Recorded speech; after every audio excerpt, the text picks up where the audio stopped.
Hello, welcome back to Leith Central, and as you can see the second bridge is now built. Don't worry, the step by step is in this update and will follow on from me talking at you. So we'll go through the step by step of putting this bridge together, a little bit speeded up so you're not sat there watching me just pour glue on to bits of wood forever and a day. And then we'll look at bringing this bridge up to the level that this bridge is at and joining them together. That'll be the main subject of this update, but also we will look at the English China Clay Silver Bullet wagon that recently arrived. So go get yourself a brew like I have and enjoy the update.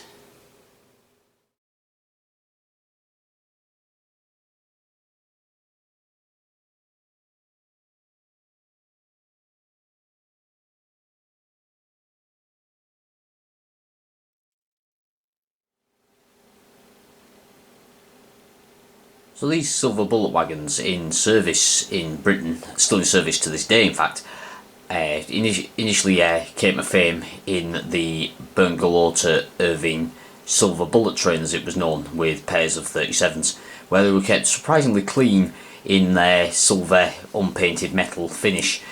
I've gone for this withered example as they started to appear in Speedlink services later on in the 80s and into the enterprise traffic era, including in the Fort William service serving the paper mill at Corpac.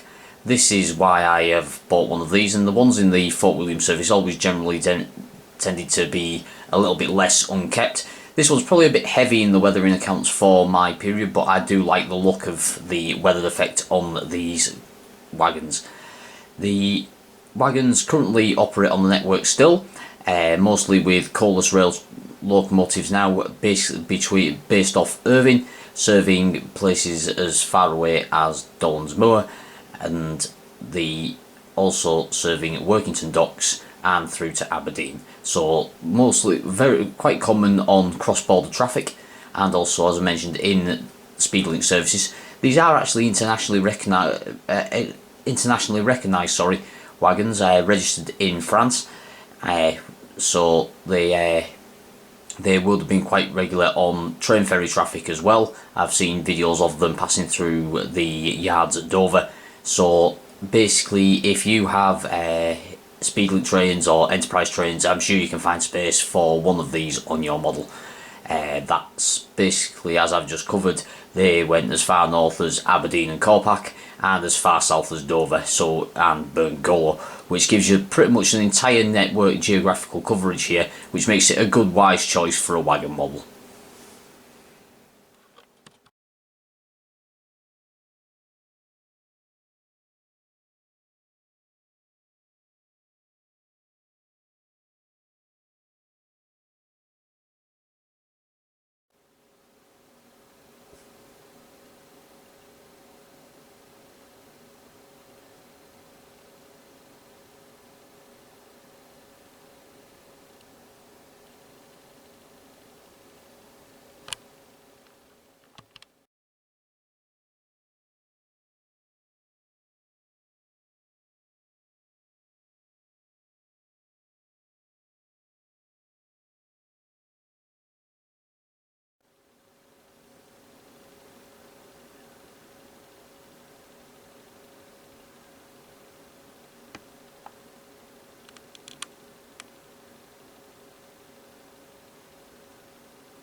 Okay, so that's the bridge unpacked from what was quite a comprehensive packing arrangement. Plenty of protection there with the bubble wrap, so points for KS laser there for protecting the kit. And the kit consists of 33 pieces, the first and largest being the bridge deck. There is then, that will balance there, 2 side pieces to the bridge with the milled detail on them for going either side of that. There are then 4 of these that form the internal part of the bridge. The vertical walls for the inside that come in 4 pieces of 2 shapes. A splitting piece that creates the lip you may have seen in previous updates. There's 2 of those, 1 for each pillar. There is 2 sides to each pillar, 4 in total for each side. Then there's these sections here, which are actually the capping stones and the detailing part for the bridge pillars. And then there's this sprue of the brick detailing for either side of the parapets above the road level. So quite a simple kit, and just by looking at the pieces you can see it should go together fairly simply. But I'll now go through, I'll speed it up a little bit, and we'll have a look at the bridge going together.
Brought the bridge over onto the workbench now, and I thought I'd take you through the little pieces I'm using to detail the bridge. I'm using these plat strut 3mm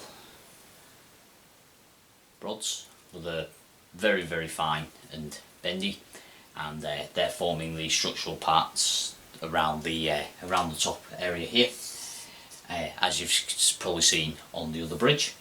I've got some of these Wills wall corners, which are for around this area of the bridge on the corners, and also I'm using some of this Slater's embossed plasticard, again as I did on the platform edgings. So there's lots of that to fit, but one thing I wanted to show you is these Pico boxes. I keep those and I use them for storing my bits of plasticard in, because all these little offcuts and stuff are great for these little jobs like infilling small areas like that. I can get the piece I need out of the offcuts, and it saves working on another sheet. I've had to take these large pieces out of a fresh sheet, but all the other pieces should come out of the offcuts, including the link between the 2 bridges, which I'm going to do as one, so there isn't a join line showing.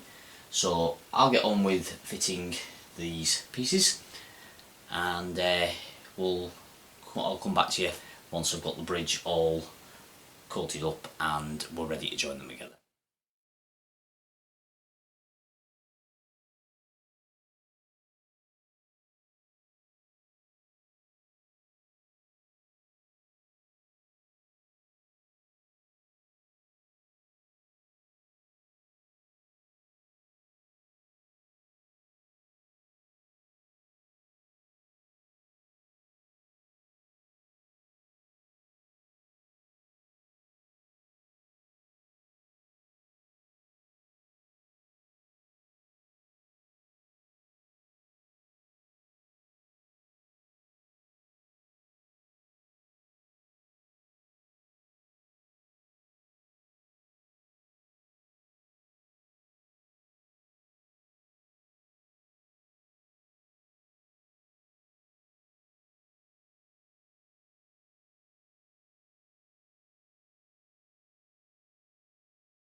Okay, so now all the edging pieces are fitted to the bridges. I'm going to take a look at joining these two together, just using some card and the plastic facing sheets between the two to cover the join. So I'll get to that now, and then we'll get the road surface fitted to the second bridge as well. Okay, so that's the second bridge now with its detail parts fitted, and what I've done is I've run some pieces of card between the two just to glue the bridges together, just ran a bead of glue and then filled in the areas with a stiff, rigid, thick piece of card between the two and glued the two together, making sure they were flush and just testing them up on layout.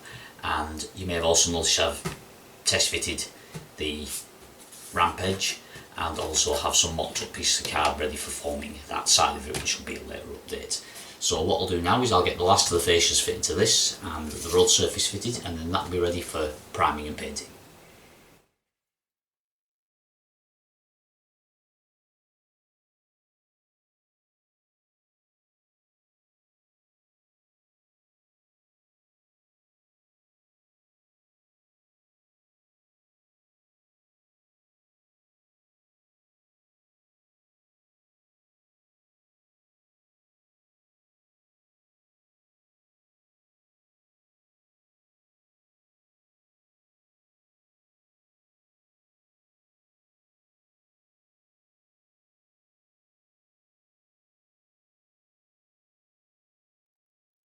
So that's the bridge build now completed, and that rounds off another update. I know I'm keeping them coming thick and fast at the moment, but take the opportunity while I can. I've got quite a bit of work coming up for work over the coming weeks, so the updates will slow down again. The areas I will be focusing on will be more work on this bridge, and also some other small detailing areas on Leith Central. You may notice I've got the mock-up in place for the wall, just the protecting board for the edge put in place, and I've got some cardboard pieces that have been cutting out ready. So that's going to be the area of focus, is getting the bridge completed and getting it actually stuck down to the layout and the forming of this ramp area as well. So all the height has been done on this end of the layout is the next area of work, and then we'll look at getting the platform tops completely finished and look at getting on to doing the platform tops and looking at putting some detail, probably starting with platform 4 and 5, getting people, benches, lights and things put onto the platforms. Hope you also enjoyed the review of the English China Clay Wagon, which is a very nice model. I'm quite happy with that one joining the fleet. So I hope you enjoy your modelling, keeping safe, and we'll see you on the next one. Cheers!